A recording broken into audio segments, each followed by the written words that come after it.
Ready for an acceleration into the world of Formula One. Absolutely. Today, we're doing a deep dive into one of its, well, most dominant forces, four-time world champion, Max Verstappen. He's really something else on track. Totally. He's become the face of raw speed in the sport, hasn't he?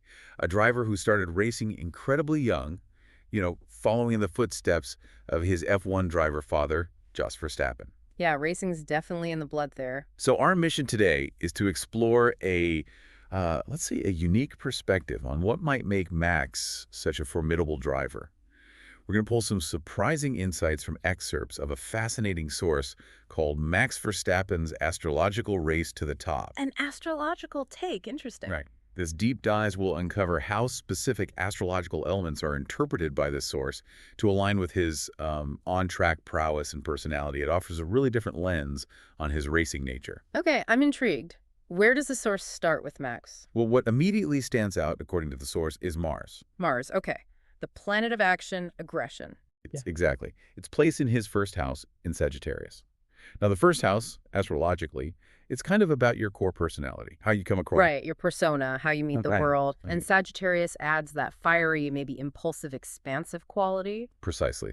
So Mars here is interpreted by the source as, well, quick and impatient, which certainly sounds like Max on a race weekend sometime. Impatient, yeah, that resonates. But then it gets more layered. The source says this Mars is ruled by Jupiter, which is in his third house. What does that add? Especially with third house being linked to vehicles. Ah, okay. So the ruler adds another dimension. The source interprets this Jupiter, ruling that impatient Mars, as signifying excess. Excess. Yeah, excess. And what's really emphasized in the book is that Max himself reportedly relates very strongly to the idea of excessive speed. Wow, okay.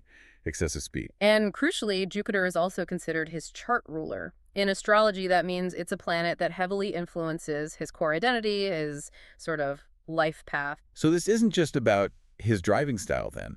The source suggests it's like deeply ingrained in who he is based on these interpretations. That seems to be the argument, yes. It's presented as fundamental to his astrological makeup. Huh. That really sets the stage, doesn't it? Yeah. For why speed and that forceful style might be seen as so central to his track persona. Okay, so if that's the raw drive. The inner engine, maybe. Yeah, the inner engine. How does the source connect this to the sport itself, to Formula One? Right, because F1 isn't just about raw speed, is it? It's incredibly structured. Totally. Rules, precision, engineering. Exactly. So the analysis looks at his third house, again, modes of transportation. It's interpreted as being ruled by Saturn in Aries. Saturn, discipline, structure. Aries, more fire, initiation. You got it. And this creates what the source calls a Saturn-Mars-Jupiter closed circuit. A closed circuit. That definitely sounds like F1. How do those three planets, Saturn, Mars, Jupiter, work together in this interpretation to describe the sport? Well, the source breaks it down like this. Saturn brings the discipline, the rigid structure, the rules, the need for precision. Okay, makes sense. Mars, as we discussed, brings that quickness, that impatience, the aggressive drive to win, pushing the limits. Right, the competitive edge. And then Jupiter adds the element of excess, the sheer speed, the ambition, the high stakes, maybe even the glamour and money involved. So together, they're interpreted as painting this picture of F1. Disciplined, yet marked by this intense, almost excessive impatience. Exactly. A demanding, high-stakes environment where structure meets raw, forceful energy. That's the picture the source presents through this astrological lens. It's a really interesting way to frame this sport. But, driving isn't just aggression and speed. F1 demands incredible finesse, mental stamina, a massive work ethic. Oh, absolutely. Consistency is key. Does the chart interpretation touch on those qualities? It does, yeah. And for that, the source brings Mercury into the picture. Mercury, communication, thinking, reflexes. That's the one. It's noted that his Mercury is in Virgo and conjunct the moon. Now, the Virgo placement is interpreted as underpinning what the source calls his workaholic nature. Workaholic. Okay, I can see that. He's famous for the simulator hours, right? Oh. Constantly practicing. Countless hours, not just track time, but those sim racing games, constantly refining his skills, analyzing data, that Virgo attention to detail, perhaps. So the source connects that intense dedication directly to this Virgo influence.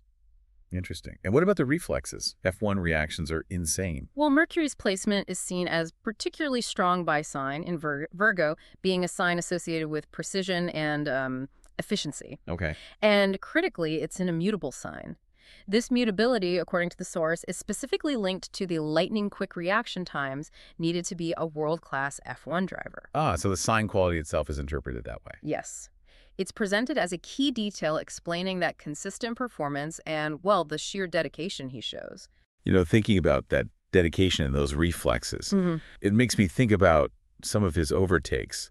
Sometimes it seems like he sees gaps that just aren't there for anyone else. He definitely pushes the boundaries. Which brings us back to that assertive style. Yeah. We can't really talk about Max without acknowledging the controversies, the times he's been accused of, well, pushing others off track. It's part of his reputation, for sure. Does that prominent Mars interpretation say more about that side of him? It does, according to the source.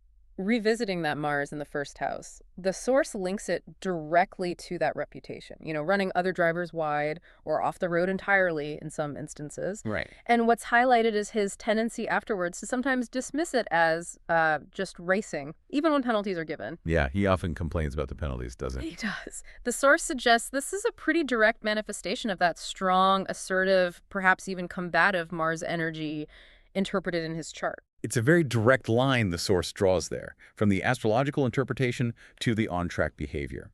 It definitely offers a perspective on that contentious style. And what makes it even more compelling, perhaps, is when the source compares these patterns to other F1 greats.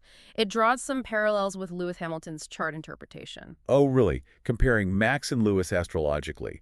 Now that is intriguing. What parallels does the source point out? Well, there are a few key overlaps highlighted. Both Max and Lewis, according to this interpretation, have Jupiter in the third house of cars. Both of them. Jupiter in the third. Interesting, like a potential marker for racing success. It's presented that way, yeah. Got A it. common thread. They also both apparently share Mercury in a mutable sign, which, as we just discussed, the source links to those quick reflexes. Okay, another shared trait related to driving skill. And for Lewis, Mars is connected to his first house too, but through rulership. He apparently has Scorpio, rising Scorpio on the cusp of the first house, and Mars is the traditional ruler of Scorpio. Ah, so Mars is still strongly tied to his core identity or persona, just in a slightly different astrological way than Max's Mars being in the first house. Exactly. Different mechanism, similar thematic link involving Mars and the first house representation of self. Wow, that's quite something. It suggests, doesn't it, that even through this unconventional lens, the source is identifying these potential underlying energetic blueprints, patterns interpreted to contribute to success in such a specialized high-pressure field. It certainly presents it that way, shared astrological interpretations potentially aligning with shared elite performance in F1. So wrapping this up, what does this all mean for you listening in? Examining Max Verstappen's astrological chart, as presented in this specific source, Max Verstappen's astrological race to the top, gives us this, well, fascinating and definitely unconventional way to think about the traits that might have helped make him a four-time champion. Yeah, it's about how these ancient interpretations are seen by the source to align with everything from his raw speed and that intense work ethic to even his more controversial moments on track. It really connects the dots in a different way. And this whole analysis kind of raises a bigger question for you, the listener, doesn't it? Beyond astrology, what other hidden influences or maybe less obvious factors might contribute to exceptional talent and success in any field? That's a great point. How might looking through different lenses, even ones we might initially dismiss as unconventional, actually deepen our understanding of remarkable achievements, whether it's on a racetrack or, anywhere else? Something to think about.